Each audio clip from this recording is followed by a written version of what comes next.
to the Transportation and Ticket Center. It's the hub. It's where all of the monorails go through, whether you're going on the resort loop, whether you're going to the Magic Kingdom directly, or whether you're going to Epcot. Each of the monorails comes through here. So this is sort of the hub, the space where everything comes. So I wanted to share with you a couple of stories about accidents that have happened on the monorail lines. Now, to be fair, not many accidents have happened. There have been literally tens of millions of guests who have traveled on these lines, and no guest has ever been seriously injured. However, a couple of cast members have been, and there was one serious monorail accident late at night where there was an accident and a monorail was switched improperly. We'll talk about that, and I'll take you through what happened exactly, because it's kind of interesting and it changed the way the monorail operations worked and changed the way you think about monorails as fun transportation vehicles, because you used to be able to, prior to the accident, ride up front with the monorail pilot, but not anymore. Now you have to actually ride in the cabin part of it because it's just too inherently dangerous, and they changed their designation with the federal government. So it's a different way of thinking about the monorails.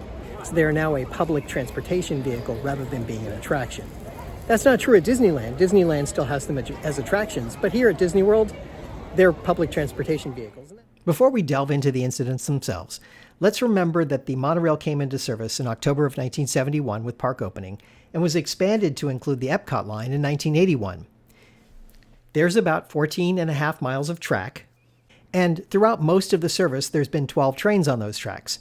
So it's estimated that the monorail has traversed more than 5 million miles over that 50-year span. And when you consider the total number of passengers that have ridden on the monorail, it's about 50 million riders per year, which makes it very close to 2.5 billion who have ridden on the monorail. It's an incredible thing, and it shows an impeccable safety record for the most part, that there's only been one fatality. Now, when you look at the entirety of its operational period, there's only been 9 major incidents. I'm considering these incidents to be truly accidents. Things where something happened, the monorail got damaged, passengers had to be evacuated, or some other thing happened like a fire. There have been many other things that have happened between power failures and mechanical failures and so forth, but typically those are resolved without incident, so that's why I don't list them here. I'm only going to talk about the 9 major incidents that have happened over time. Now, as far as where I'm getting my information from, I'd like to point you to Wikipedia, Mr. D Railfan blog, my own experiences, and of course the NTSB report about the major incident that happened.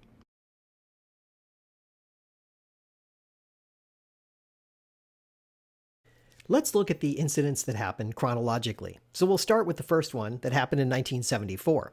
It was back when the Mark IV monorails were still in service. Monorail Blue rear-ended Monorail Red due to driver error. 1 driver and 2 passengers were injured in the incident. Now, if we go back to the Orlando Sentinel article about this, we see that the article said monorail trains collide. 2 tourists have received minor injuries, and a Walt Disney World employee has been hospitalized after 2 monorail trains collided at the Central Florida amusement park. A Disney spokesman said an empty train driven by Harvey Triplett of Orlando crashed into the rear of a train that had just loaded passengers on Tuesday. Triplett, in his 20s, was hospitalized with undisclosed injuries.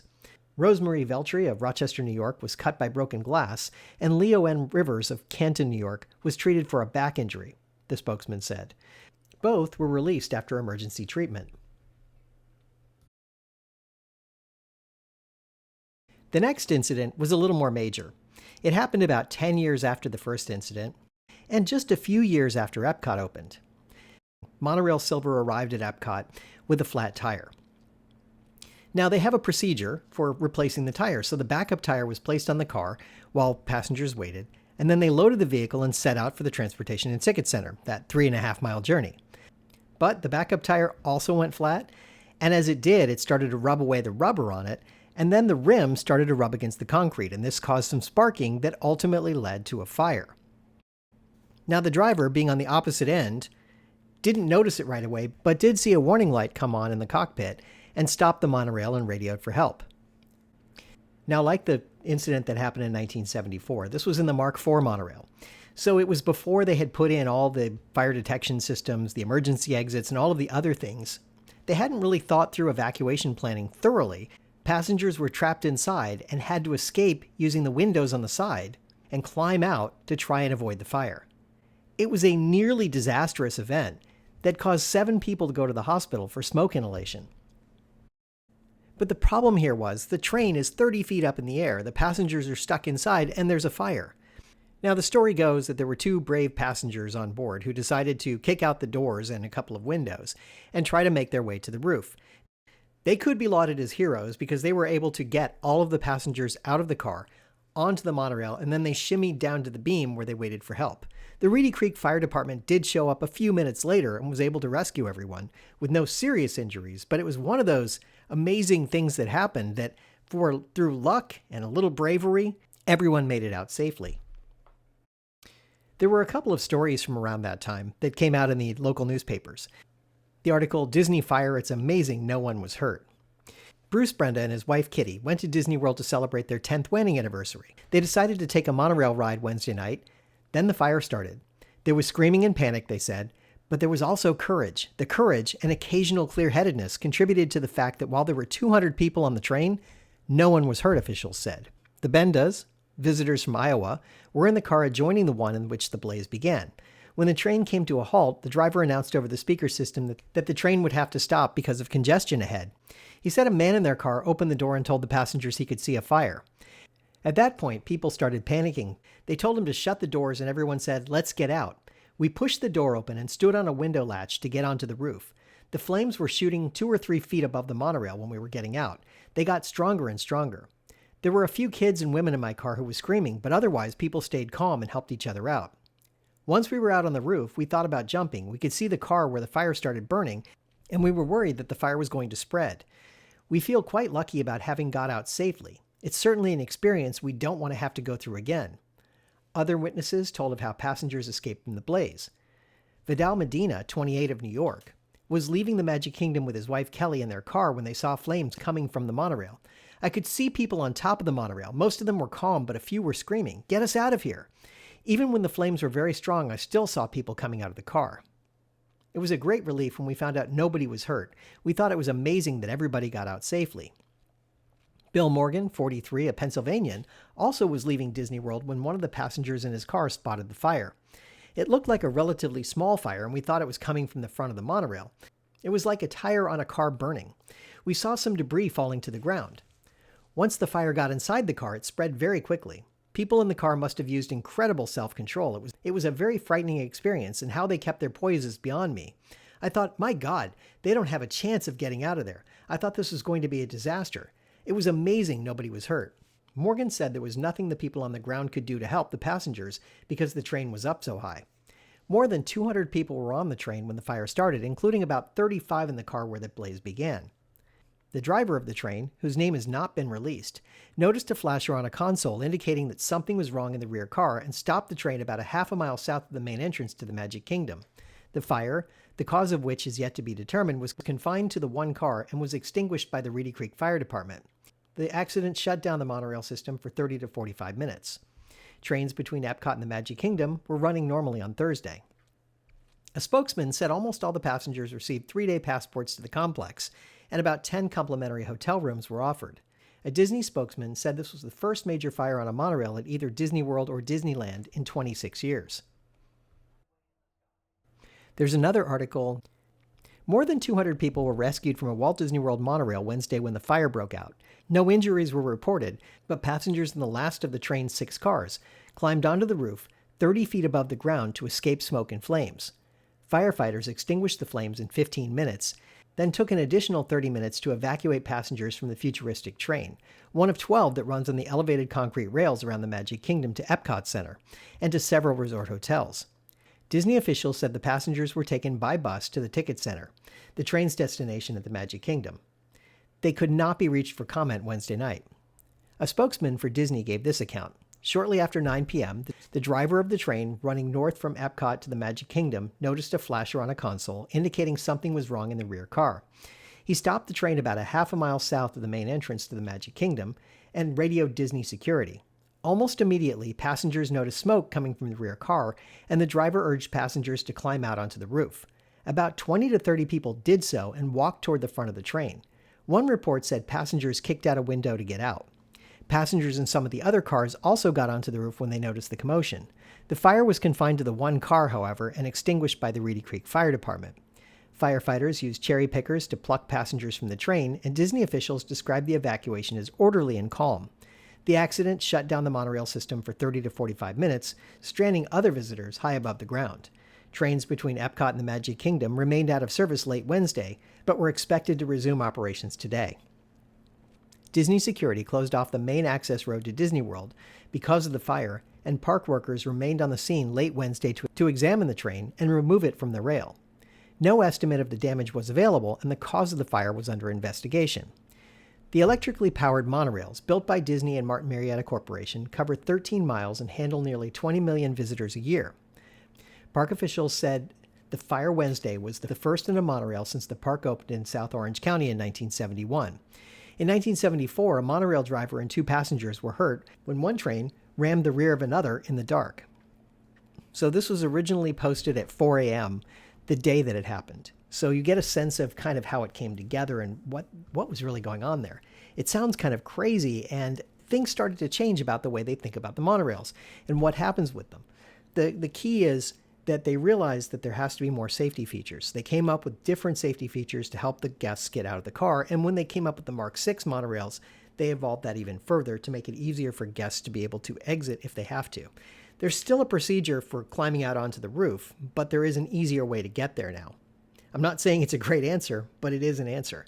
And as you'll see throughout this video and future incidents, they have come up with ways to more easily get passengers out of the cars, though it's still a time-consuming process. So while the articles all pointed out that it was under investigation at that point in time, we do know that it was because of the tire that blew out. The tire went flat, the tire rim rubbed against the concrete and actually started sparking and ignited something underneath. 2 things that Disney did specifically as a result of that. They changed from an oxygen-inflated tire, the typical air tire, to a nitrogen-inflated tire to reduce the fire risk. They also put some fire-retardant materials down by where the tires are to ensure that this won't happen again. And to this point it hasn't, so I will take it as a success. And one other little detail, there was a picture that was posted in the Orlando Sentinel shortly afterwards that showed monorail green covered by a tarp. Now there are a couple of problems with this being the monorail. 1, its color. 2, they said the monorail was back up and running the next day. And 3, Disney actually did remove part of the monorail using cranes to take it off the track to be able to get the monorail pieces away. So there's kind of a strange thing that happens here. I don't know why this picture is there and associated with it. It makes no sense. So anyway, Disney moved on, learned a lot from this, and changed some of the operating procedures, but Disney had to think more carefully about how they protect their guests in the future. So the monorail operations changed. I can't tell you exactly how they changed. I can only tell you that some of the procedures changed.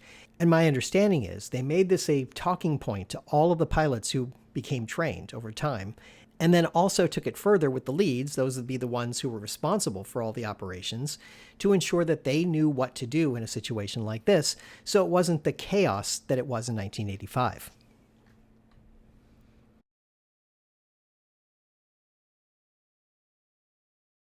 We've all seen the advertisements for Disney World on TV, these slick things where they show the parks or the fireworks or maybe even the monorail. In 1991, they were trying to film a monorail coming out of the Contemporary and heading to the Magic Kingdom. And the way they did this was to put a tug, one of these things that would typically pull the monorail, in front of the monorail and had a camera crew in it that was looking toward the monorail. So when it came out of the Contemporary Resort and glided down the path, it looked really slick. Unfortunately, for some reason, the tug stopped, but the monorail didn't, so the monorail collided with the tug. The monorail itself was damaged and had to be taken in for maintenance and was offline for a period of time. But more than that, 2 cameramen who were on the tug were injured. I understand that one of them may have been tossed out of the tug. I don't know if he was tethered and just held on there or if he actually fell the roughly 30 feet to the ground or not. But in any event, they were both hospitalized for some period of time. Now, thankfully, this was not a serious incident, but it's still interesting how Disney was trying to create some advertising material and wound up kind of not following their own safety standards.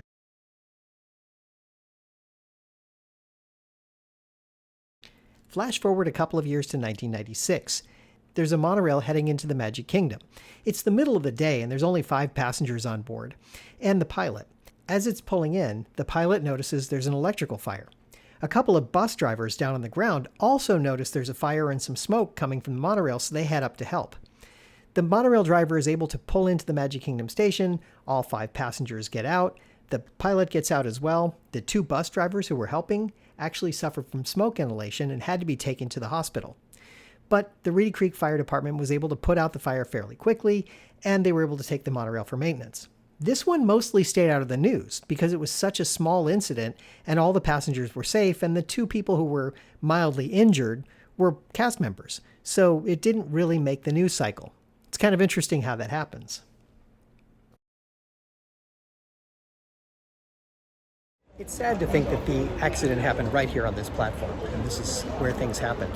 It was just such a strange series of events that caused one monorail to back down this track this way and come into the monorail station, while there was a train returning from Epcot coming this way.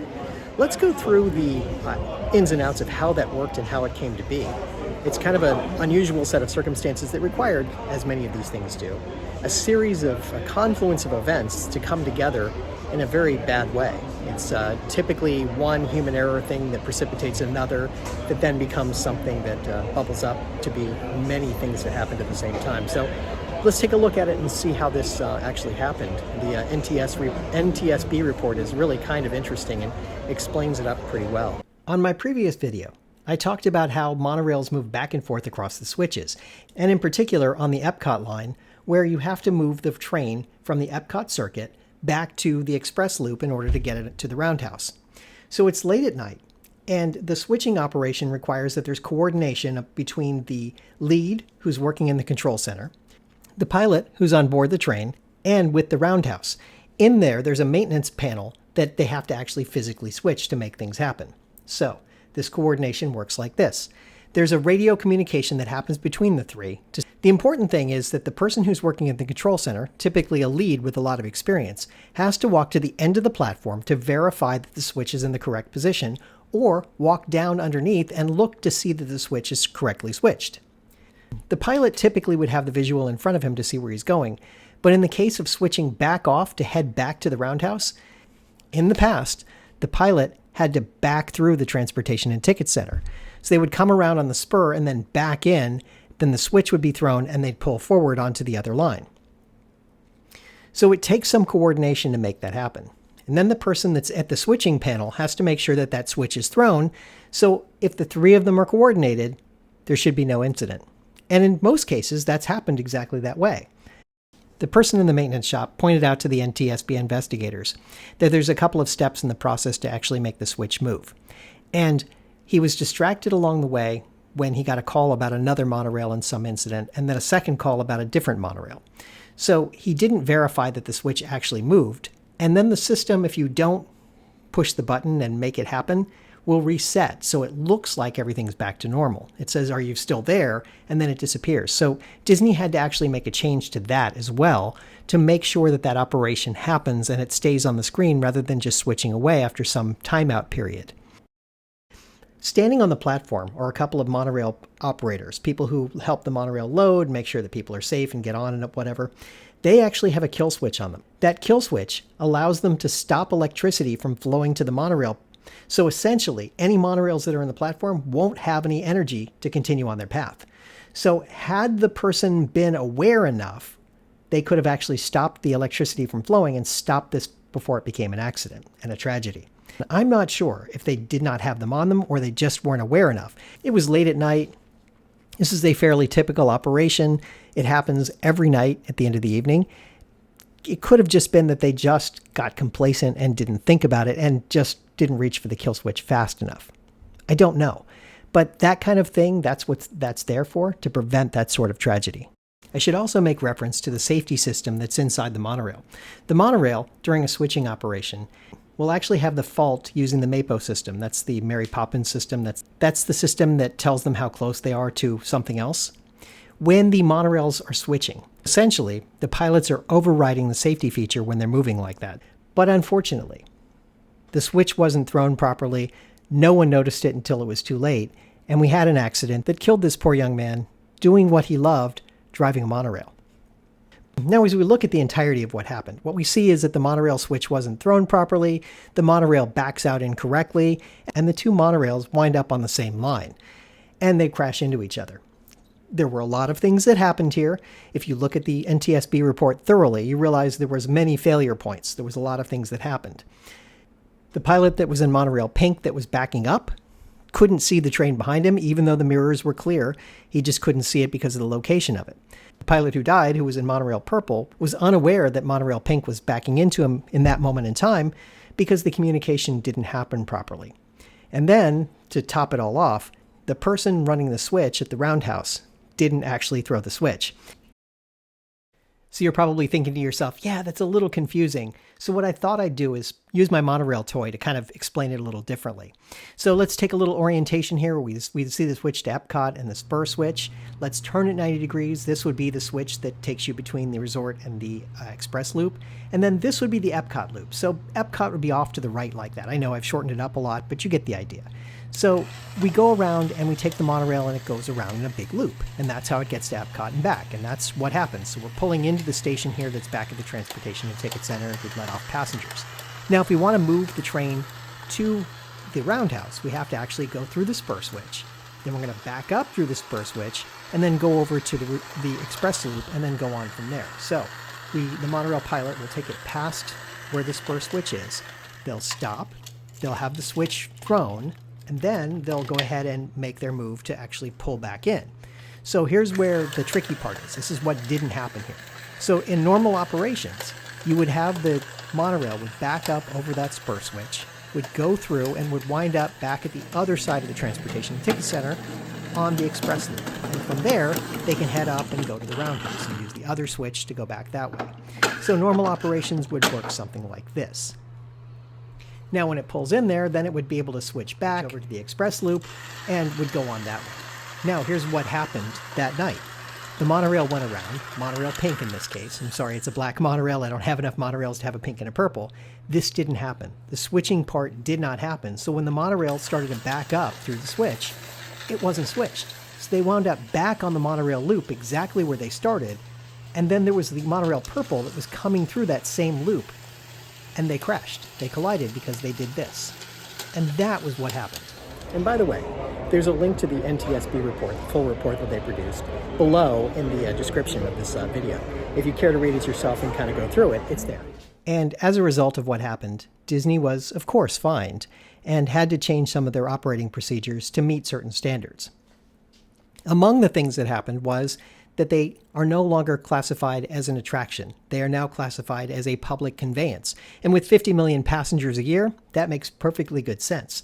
So just like a bus that you would ride on, passengers are not allowed in the front cabin, just like you're not allowed past the yellow line on a bus, because the bus driver has to be independent and have control of the vehicle. So it's a similar kind of thing. So that's why you can't ride in the front any longer. Also, Disney implemented some changes to their policy.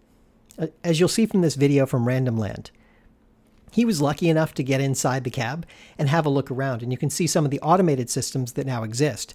From what I'm told by monorail pilots, the monorail currently kind of runs itself, and the pilot is there just as a second set of eyes rather than the other way around. The other thing that happened was every time that a switch is changed, whether it's the switch that's up by the Magic Kingdom or whether it's this one by Epcot, there has to be a visual inspection that's done and has to be radioed to say the visual inspection is completed. So the person that's working in that monorail control center has to actually walk down to the grass and verify that the switch is changing and is changed.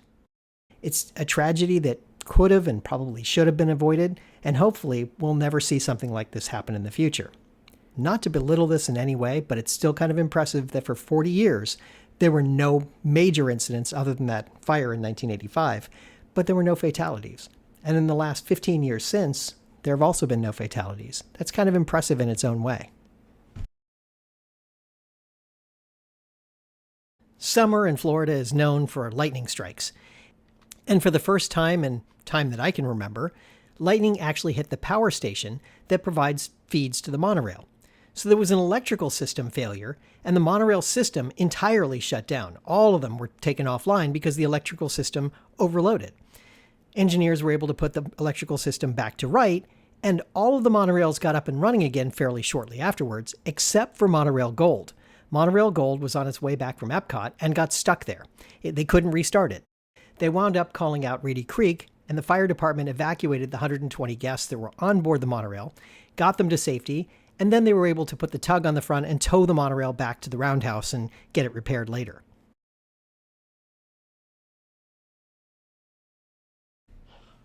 In 2015, the monorail suffered an incident that was kind of unusual. The express monorail was heading between the Contemporary and the Magic Kingdom and suddenly just stopped. Disney never released the reason why it stopped, but it was some sort of mechanical failure. Something happened within the monorail and they couldn't get it to move again.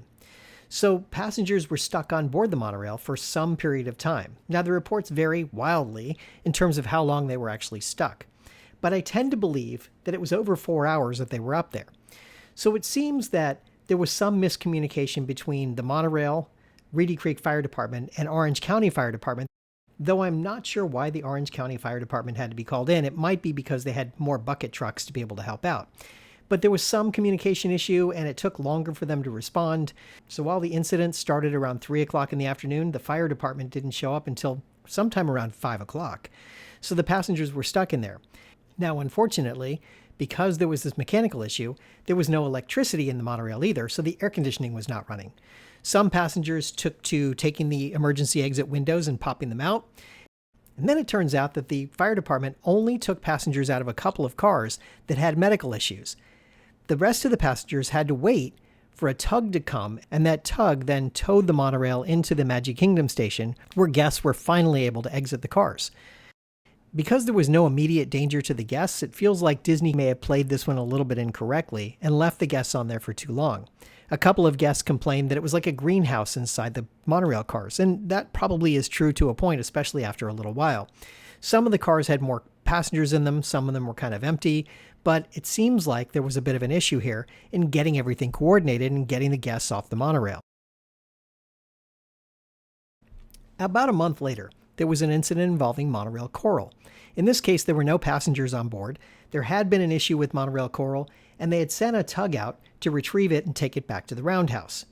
But somehow or other, as the tug was towing it, the tug became disconnected from the monorail, the tug stopped, but the monorail momentum carried it into the tug and damaged the front end of the monorail pretty significantly. So they had to stop all monorail operations for a period of time, actually that day and into the next day, while they figured out how to get everything back up and running and get the monorail off the track and back to the roundhouse. Disney never commented on this one, but we saw some pictures on Twitter, so we know that it actually happened. It feels like a lot of things happen on the Epcot line, doesn't it? Because the most recent incident was back in the end of 2023, when one of the monorails suffered a flat tire, not unlike the fire that we saw in 1985, except in this case there was no fire that resulted, it was just the flat tire. But the monorail was unable to move, and they had to call the fire department out in order to evacuate guests from the monorail. But the interesting thing to me is that it happened in roughly the same location as what happened in 1985, with a very different outcome, because the things that they did after that 1985 fire really did take into account how to ensure that that never happens again. To make one clarifying point, everything I've done in these videos, everything that you'll see in here, everything that I've got included in the monorail videos, comes mostly from videos that I took myself. If I took them from somewhere else, I note where they came from. And the second thing is, I just wanted to clarify that every one of these comes from a publicly available space. I don't go behind any closed doors or do anything awkward. This is all places that you can stand. Security will tell you it's okay if you're standing in these places. So just wanted to clear that up so you have that understanding too. So you can go and kind of recreate this if you want to, and go see these same places by just standing around on the 5th floor of the Contemporary, or down by the switch, or wherever you might happen to go.